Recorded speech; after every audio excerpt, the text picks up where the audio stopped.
as soon as I got up this morning, I saw that Pompeii was trending, and immediately I was like, oh shit, that's where Mount Vesuvius is in Italy.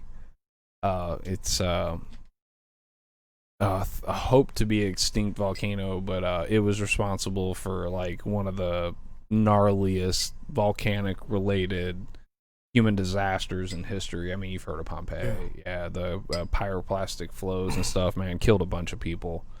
But apparently they found some street vendor shop in Pompeii that just got it's from 79 AD.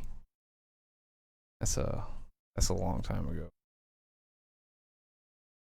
So they saying there's another volcano like this somewhere getting ready to erupt. No. Well, always. I mean, there's always hell. I think the Big Island of Hawaii is erupting right now. Yeah, there's something erupting. But there's almost always volcanoes erupting, like the Ring of Fire. I mean, like, let me show you. Ring of Fire. So this is the Ring of Fire. Why is it? It's where the plates are subducting. They're going underneath for the most part. Like this area down here is like the origin of most tectonic movement on the planet. So like most of the time you can watch earthquakes propagate from this area. Like you'll see a big, deep, gnarly earthquake here sometimes, and then you'll watch it transverse through it. Like look at this. This earthquake right here, this 4.4 right here, is 600 kilometers deep. That is like way into the crust, into the mantle. And so the earthquakes happen here and then they propagate up and through. So like if you get a really big earthquake right here, probably within a couple weeks you'll start getting earthquakes up through Indonesia and then Japan and the Mariana Islands right through here. And then it'll transverse up and it'll cross from Russia over to Alaska, and then it works its way all the way down. This is the Ring of Fire. This plate right here is trying to go under the North American plate and under here, and it's being pushed out and kind of generated from here. And then this is the Mid-Atlantic Ridge. This is where new crust actually gets generated on the planet right here. And so this part is expanding this way, and then this thing is moving that way.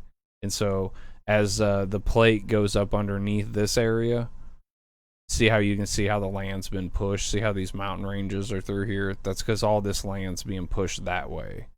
And so as it goes on, as this plate goes underneath the North American plate, you get a line of mountains and volcanoes. So up here, you know, you got Mount Rainier, Mount St. Helens up in this area. And what this stuff is as this plate goes under North America, okay, so you know how it's like, it's going under it. As it gets down to a certain point, down here, it starts to get super heated and starts to cook off. Well, what happens is all the gases and stuff that isn't just straight up rock that can become mantle gets shot up to the surface. And that's why you get a line of volcanoes and all kinds of craziness through here. So that's why you get mountain ranges, because the land's being pushed up, and then you also get volcanoes through this whole area. So what will eventually happen when they're talking about something happening? Coming all along that left part? Yeah. So that's called the Big Rip. And what it is so an earthquake will eventually start right here, and it'll propagate all the way down through the Cascadia subduction zone, and then it'll join up with the San Andreas fault zone and go through California. See how that's like an unbroken line all the way through there? So what's happening right now is this plate's moving this way, you know, and so is that right? No, it's moving that way for you guys. But the plate's moving underneath it, and it's pushing this land back. Well, it's winning that battle. That's why you have the mountain ranges. It's slowly pushing it all back, but it does it in stages. So it'll push the land back. It'll creep up like this, and then every once in a while you get a little bit of a snapback, and that's a fault that failure, and that is a massive, gnarly earthquake that would be really bad for like that area, but it will also generate a giant tsunami that will race across the Pacific Ocean and hit over in Japan and Hawaii and all that stuff. Like over in they found this. This is one of the cool things. I was watching a video a while ago.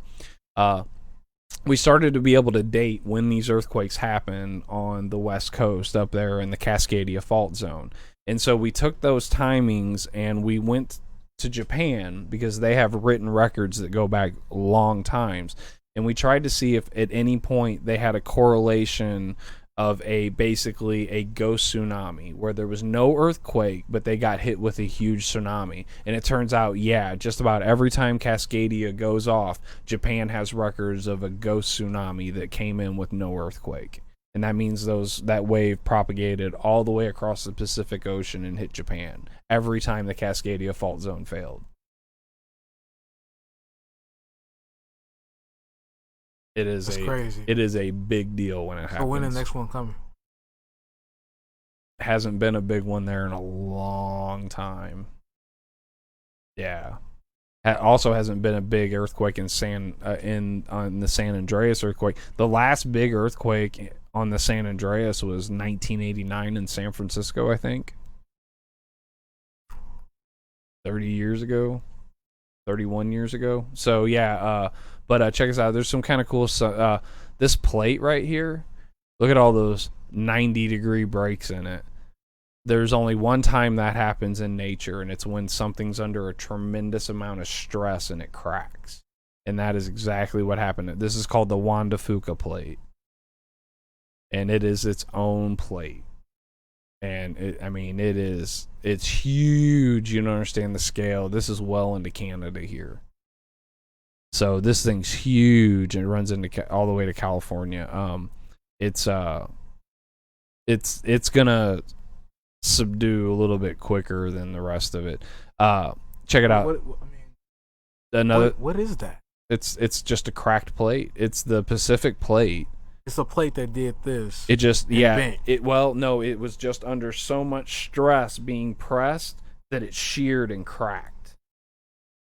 It's being pushed so hard underneath North America that it cracked. There's a good chance that over the geologic history, probably periodically as the Pacific plate goes under the north, it probably cracks like that in different places. Like there's stuff like you can see another crack down here. As it goes into South America, there's a couple places that it cracked, and those are stress cracks. But yeah, 90 degrees like that, the Juan de Fuca plate it's huge, and they get earthquakes periodically throughout here. Another cool thing to take a look at is these things. So this is where the continental shelf ends. Basically, the North American plate ends right through there. And what's going on? You see these little like canyons? They've dated all of those. Basically, these are when the earthquakes happen and it disturbed the sediment to where it started to run off, and it created basically underground canyons. So those are how they dated the earthquakes.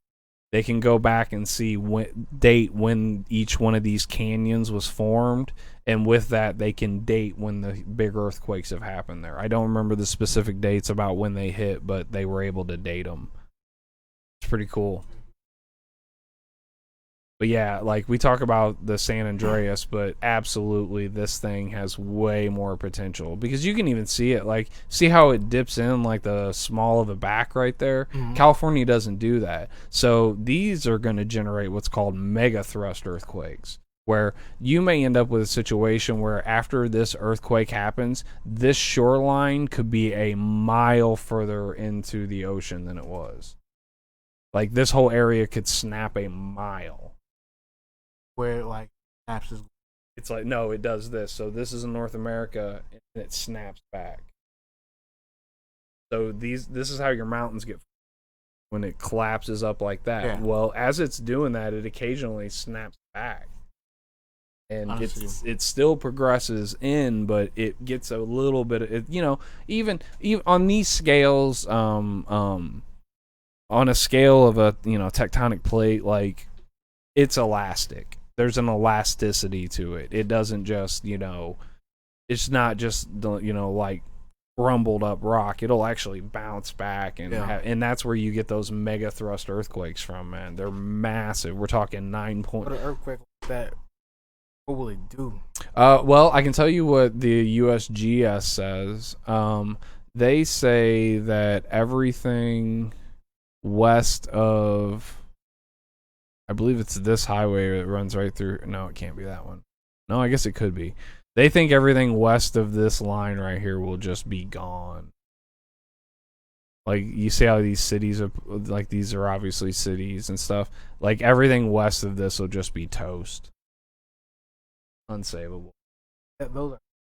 Yeah, these are cities and populated areas, but like all of this area will, like, if you survived it on your own. Because there'll be nothing anybody can do for you. It'll be so quick. Because it'll be a situation where, dude, like, probably, I think they said probably within like 10 minutes, 15 minutes of the earthquake, the tsunami's coming. And it's gonna be a massive, like, no fucking around at all. It's gonna be a huge earthquake and a huge tsunami. Yeah, man. And also, like, just to add more geological fun to this area right here, this is Yellowstone. This is a super volcano. And it's the subduction zone line ends are roughly there. These are where you get the volcanoes from, the subduction zone. And then this is back beyond that where there's a hot spot, a magma chamber under the surface. Okay. Off that erupt radius. Well, okay, so the winds typically blow in this direction, west to east. So it's going to be a cloud. Like, the fallout, ash fallout, will be somewhere around this big. Yeah, here in southern Illinois, if Yellowstone went off and it was like a for real eruption, like a full blown 10, we would end up with about 1.5 feet of ash here. Wouldn't have. About 1.5 feet, enough to collapse your roof. Like, like, if that situation played out here, and I was giving people advice, the first thing I would say is don't let more than 6 inches of ash accumulate on your roof. Because the ash will get heavy and it's bad, but if it happened to start raining, that ash can hold an awful lot of water and it will get very heavy and it'll collapse your roof. And it's also it's basically micro pumice. So if you breathe it in, it will lacerate your lungs and kill you. And when it gets into when it mixes with fluids in your body, it turns into like cement.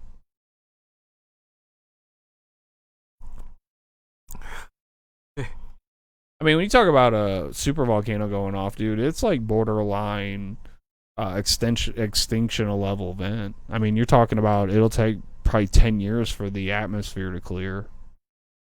You're talking about full-blown nuclear winter for a decade. It'll totally offset all that global warming crap. Promise.